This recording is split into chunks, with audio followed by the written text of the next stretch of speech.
Ito na nga mga lods, dito na naman tayo ayan isali na tayo ng pampalamig. Meron tayong pulutan, dala ulam, ayan tapos mamaya may iluluto tayong white fish. Pulutan din natin yan, pero kakain muna tayo. Yan ang kain natin. Kita nyo naman, di na kailangan sabihin. Ayan mga lods, yung niluto nating white fish sa air fryer.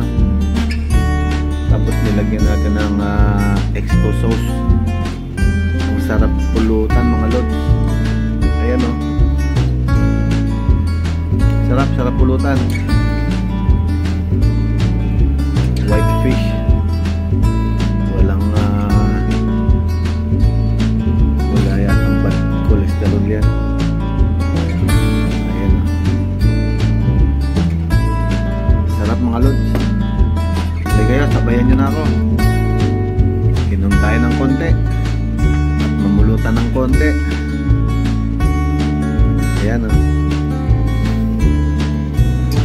pakisupport mga lods. Salamat ng marami. Thank you. Babu.